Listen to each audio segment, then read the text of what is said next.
In June of 2020, It's Kmart would make a post on RBI. Any idea what's happening in this photo? Someone in a mom's group I am in on Facebook said someone she knows found this in a book bought at Goodwill. She claims to have given it to the police. My first thought was it's probably from a movie, but can't find anything on TinEye. Thoughts? Looks like a guy face down in water on the left with his feet bound. And on the right, a guy with his knees up tied to his body. Also, shadow looks like a guy holding a gun. It's low quality and has an orange hue to it, but what he describes is eerily accurate. The post gained a lot of traction, with people putting their own ideas out there. The person to the left is face down, with her hands and legs duct taped. The person to the right is sitting down with their hands behind their back and legs tied together. Not sure about the gun. People also tried guessing what time period this was taken, with the majority saying either 70s or 80s, but definitely before the 2000s. Some doubted that such a photo, if real, would ever wind up at Goodwill, but like someone said, it's pretty common for people to donate things without checking through them first. If it was donated recently, it could be that whoever put the photograph in the book has passed away and their family is donating things that don't seem to be significant, like old books. This sharpened version was made, giving us a clearer image. Doesn't look like a woman to me. It doesn't look like a female chest. It looks like a shirtless guy with slight moobage going on. It would be easier to tell if the other side of his chest wasn't shadowed. The restraints look almost like a zip tie. The way that white line sticks straight out. Rope, tape wouldn't do that, right?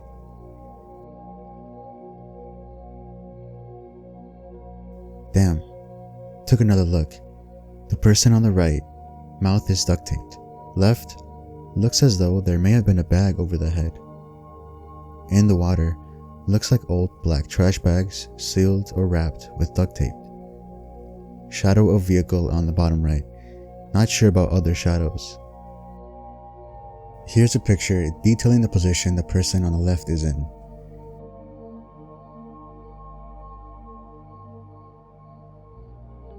Both people in the picture have similar colored shirts, which many people noticed and theorized that this could be some sort of military training, or hazing. There were so many theories, but no one was ever able to find any further information on this case, despite several attempts to pinpoint this to a real crime. It only went as far as to a family receiving this photo, possibly linking it to a 19-year-old Teddy Franks. He went missing during the Labor Day weekend in 1986. After a fight with his wife, he and his sister went to a gas station for cigarettes. When they arrived, Teddy saw someone else pull up and panicked. He jumped out the car, ran in the back of the gas station, and that was the last time anyone ever saw him. The case never went anywhere though. So far, I read a couple of theories. The photo is from the set of a film, possibly low budget. I saw a lot of people mention Deliverance, but I've never seen that movie, so I wouldn't know. The photo was taken as some sort of military training session or hazing. The people in the photo are tied up against their will, and were in serious danger when this photo was taken. Or 4, friends just messing around. Honestly, I don't know what to feel from this photo. From everything that I've covered on this channel so far, I'm more convinced that this was a legitimate crime. I can only hope that this was not the case, and everyone was safe.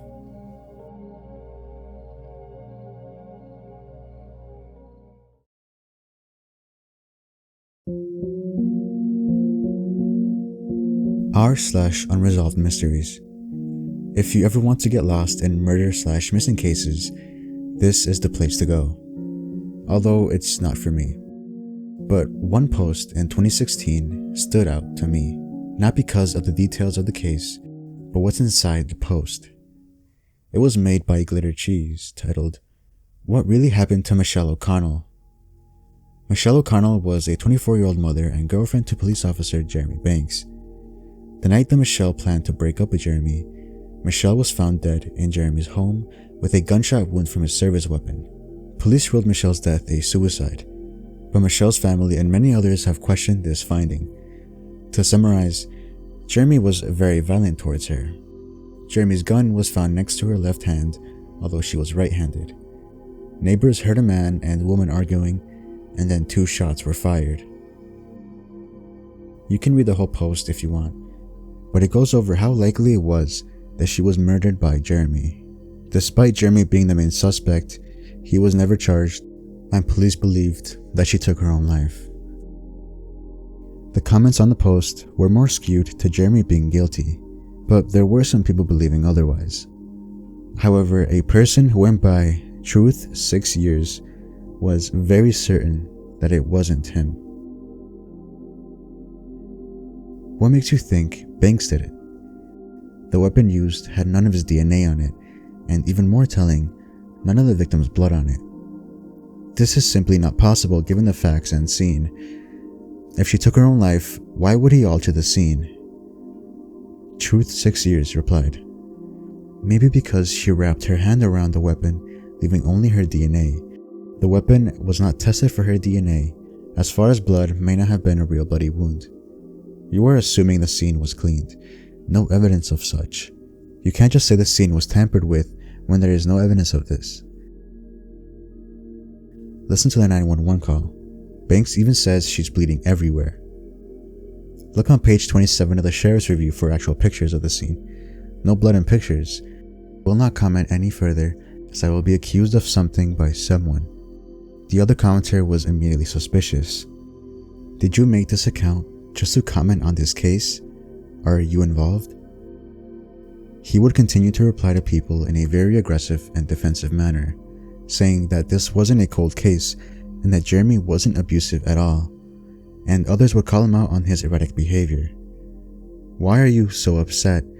The purpose of the sub is to discuss cases like this. I feel like you are yelling at me. And after some time, people would start asking more questions. It's pretty clear you just joined Reddit for this discussion, which suggests you have an alert set up to let you know when this topic comes up online. It would be very interesting to know your connection to the case. I live near the town this occurred. I have no alert, just not been busy, and from my reading everything, seems to be a bit more educated about this than many posting feelings, or why they think. I will continue to follow it. In another post about the case, he commented again, defending Jeremy from domestic violence claims, before saying, like I have said, I live in the area where this occurred, and no, I am not the person of interest, and other than reviewing reports, that is where my info comes from. Oh, hi Jeremy, do you maybe think Michelle and her family were too afraid to come forward about it until it was too late, and a previous girlfriend coming forward saying he wasn't violent means diddly squat when it comes to his current one? Truth 6 years would only comment for about a month in total, and would only defend Jeremy in a very black and white manner. His account was made 2 days after the first post was made. All of this prompted many to believe that this was Jeremy himself, and his name pops up every now and then in threads about killers on Reddit or creepy people.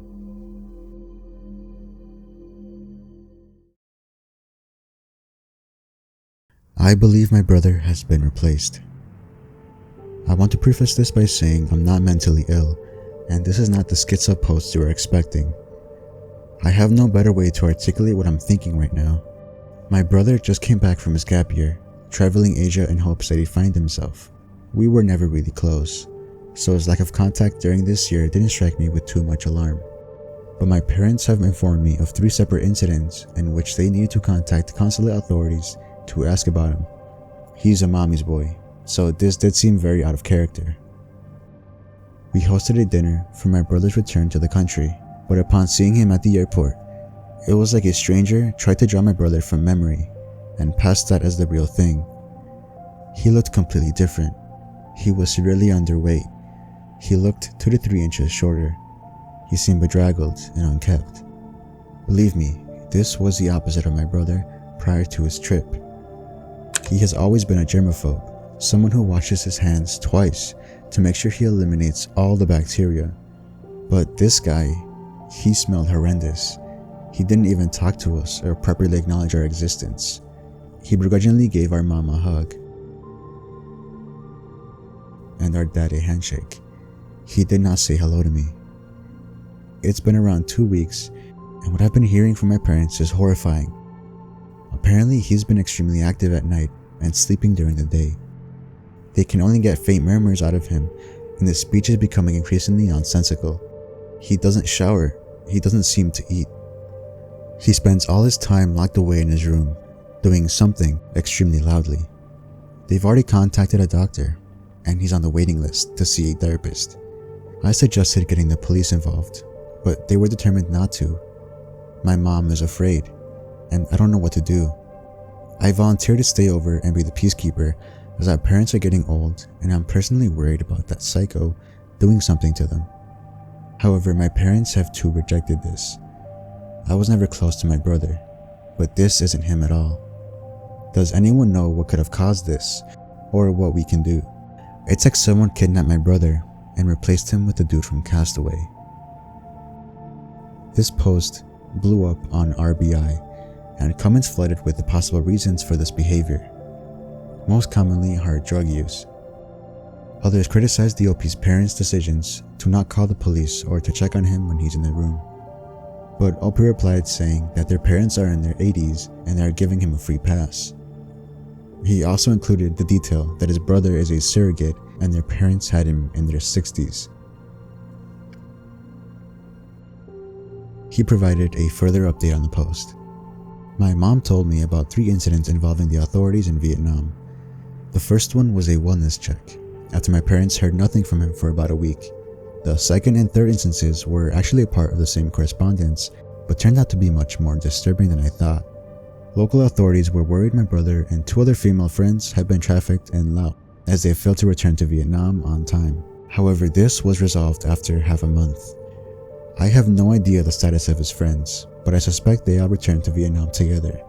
With regards to my brother at present, my parents have since agreed to my suggestion of adding cameras to communal areas, as well as installing a doorstop in their own room. They have also given me the news that they will go private to seek psychiatric treatment for him, starting next week. However, we didn't have to wait a week for an update, because on r/Legal Advice Europe, OP updated everyone. My brother has disappeared. My parents only noticed this morning. It is likely he fled sometime last night, as we booked psychiatric treatment for him on Tuesday.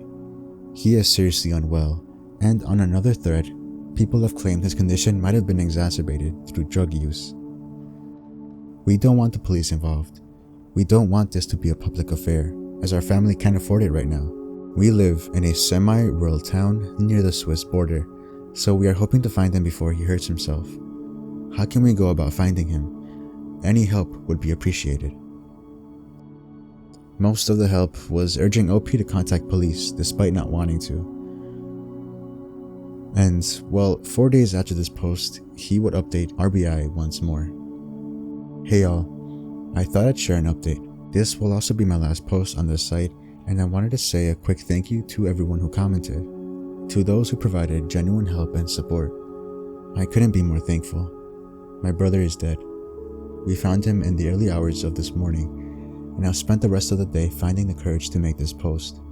Maybe it's shock, but I'd like to think he died over in Vietnam, and upon his return, his body was simply catching up, rather than prolonging his torment. You all do a wonderful service here, so please keep doing what you're doing. All the best. Thank you everyone for watching. I'll see you later.